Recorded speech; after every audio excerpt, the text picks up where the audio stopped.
Hi, this is Shallet and welcome to the Big Talk with Shallet. So today, we're going to have a very deep conversation of scammers, people in government who are playing with your money. And why are we quiet about it? If you are from the Rift or from Uasin Gishu, I'm sure you've mostly heard of a woman called Jepchirchir of First Choice. So this First Choice is headed by this woman called Jepchirchir, 36-year-old lady, right? It's a recruitment and consultancy agency called First Choice in Uasin Gishu. Many people have gone through it, right? And if you've seen it on Twitter, you're like, who is this woman? Why is she not yet arrested? I'm trying to understand why, who is she? Why is she hanging out with like the big bosses, watu wakubwa, ni nani, and why is she not being arrested over many allegations that amekula pesa ya watu? And on to the developing story on the alleged swindling of youthful job seekers in Uasin Gishu County. The management of the recruitment agency named First Choice Recruitment and Consultancy Agency has denied claims of conning youthful job seekers under the guise of securing them opportunities to study and to work abroad. Lawrence Nzuki says that in 2021, he approached First Choice Recruitment and Consultancy Agency to secure a job opportunity in Poland and made the necessary payments requested by the agency, only for things to change at the 11th hour. I did the interview for Shallet in Finland, Tampere University, na nikapata offer letter, but down the line akakuja waka-cancel, wakasema wamekosana. I didn't really follow up. So akaniambia atanirudisha kunitafutia tena kazi Poland. There's one guy here who says, after I told my father that I will not be traveling abroad and paid over 400,000, he went into depression before he died. In May last year, another one called Paris Korir said she sold half an acre of land and paid 500,000 to First Choice so that her son, Abel Birech, and his wife could live for greener pastures in Qatar, but this did not happen. Another victim, Eliud Kipsang of Uasin Gishu, quit his job in Mombasa after the agency promised him a well-paying job in Qatar. Now, if you're from the Rift, you do understand that cattle, sheep, hizi zote, shamba, by the time you sell them, you know, that's a great deal. That's a big deal. And this also ties with the Senator Mandago's issue. Parents have literally sold their land to pay for their children. Uasin Gishu County Senator Jackson Mandago has been presented in a Nakuru court after spending a night in police custody. Mandago is expected to face charges of conspiring to steal 1.1 billion shillings in the Uasin Gishu scholarship scam. Mandago, who was Uasin Gishu County governor when the controversial scheme was launched, was arrested on Wednesday, that is yesterday, after a warrant was issued against him by the Nakuru Chief Magistrates Court. The former county boss is in court together with 3 other suspects under the spotlight over the Finland and Canada overseas education scholarship scandal. As a member of the Uasin Gishu County, I am more passionate about it because you have to call out these issues. I understand respecting your leaders, absolutely. But they did not respect you when they were using your money. Let's continue. An investigation report by the Uasin Gishu County Assembly implicated that the company in various malpractices and recommended its operating license be revoked, while also recommending that the Director of Criminal Investigation to probe into this matter. So the funny thing with this issue is that Jepchirchir here says that her company, First Choice, has been registered.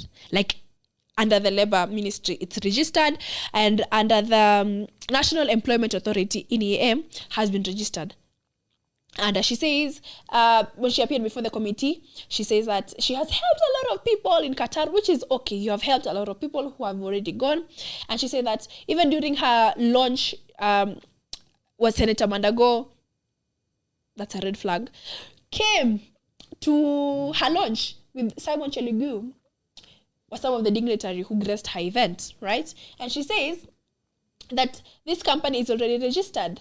But when CS Bore of Labour Ministry was asked by the committee that Jepchirchir has usually been summoned, and she has actually not attended, I think 3, and tomorrow, on August 24th, I think tomorrow, will be the next date where she has to come, and she has snubbed them. She was like, I'm not coming. So the committee was like, you.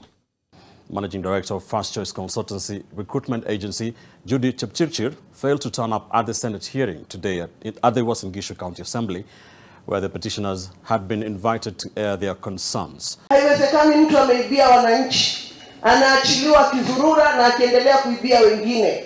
Mamangu ni Tisepo. Aling'ang'ana mpaka akauza shamba. After that nikamwambia babangu, siendi tena. Babangu akaanza kukonjeka. Mpaka nikapoteza babangu. Kwa sababu ya depression. Na huyu mama ukimwambia, that's not my problem. We're done. They're actually helpless. They're like, who is protecting this woman and why? Anyway, the CS of Labour, CS Bore, is like, this thing is not registered. It's not registered, she says. So the senators asked Ms. Bore to place an advertisement in media informing the public that First Choice is not registered if she was sincere in her quest to ensure that victims get justice. This has not happened. So question is, who is protecting her? If the CS herself says she cannot understand or she does not believe that this company is registered under the Labour Ministry, and she has been instructed by the committee of the Senate that was questioning them to actually place an advertisement to say it's not registered, and she has not done until now. So that poses the questions of, why are we protecting this person? Why are we protecting this lady called Jepchirchir? She's hanging out with the big dignitaries. I mean, just June of, when was this? Just June 30th, during the launch of digital government services at the KICC, Ms. Jepchirchir was introduced by Foreign and Diaspora CS, Alfred Mutua, as the country's ambassador for the ministry's Kazii majuu initiative. Yani, umepewa position ya, you are the ambassador of Kazii majuu initiative. Kenyans can go online and look for job opportunities all over the world. So we'll be posting a lot of opportunities from different countries. You go in there, you find a section where you can put in your details. It connects you to agents who are recruiting people from different parts of the world or even from this country. You are able to also be able to get a skill assessment done so you can look at the different opportunities, and we connect you directly to the employer. It goes all the way until you leave the country with even a stamp that allows you to leave the country, that immigration has cleared you, that you are going to a job that is known. It will also be able to track the remittances and how your life is continuing overseas. And we've got a champion, Judy Jepchirchir, who has been able to send over 7,000 people overseas. And we've got a young man called Zablon, who today wants to apply and look for a job immediately and get posted so that he can leave the country in a month and go look for opportunities overseas. The event was attended by President Ruto, Ms. Bore, Mr. Cheligui, and other top government officials. So my question is, why is this lady still hanging out with high dignitaries, snobbing her hearings in Senate, and you're trying to understand who is protecting her? Are we in a country where law is not being followed? I mean, our president stands on the rule of law to be respected. Then why is she not obliged under the same law? There's some comments here where some few senators have really tried to just air their concerns, right? And so nominated Senator Miraj Abdullahi said, this shows that the government has no teeth. It is all back. There is no way that someone who has defrauded Kenyans can go scot-free while continuing to steal from others. She further questioned CS Florence Bore's relationship with a 36-year-old, because you cannot be the Labour CS and be friends with this person, and this person is not being arrested. It either means you're in the same business with this person, or you have other business other than being a CS. Another senator asked, Mr. Mungo says, it was a shame that this is happening in President William Ruto's backyard. And this is actually a shame because now we are living in a situation of, oh wait, he comes from my background, then I will respect him. We have to call out this issue. I like the fact that people called out the Mandago issue until it was addressed for him to be arrested. Yes, it is sad that it was released. It was actually released on a cash bail of 500,000, and he literally owes 1.1 billion. And now I want to say powers of Mandago are reducing kidogo in the rift. Are we truly as Kenyans going to stand up and say, oh wait, anatoka background yangu, not only in rift, but anatoka background yangu, then I have to be quiet, I can't say anything. If we call out these issues as they are, with respect, you say, hey, this is wrong. And what are we going to do about it? Like this lady, what are we going to do about it?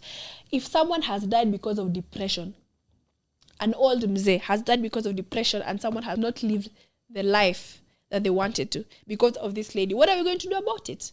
Why is she being protected? At what cost? Thank you.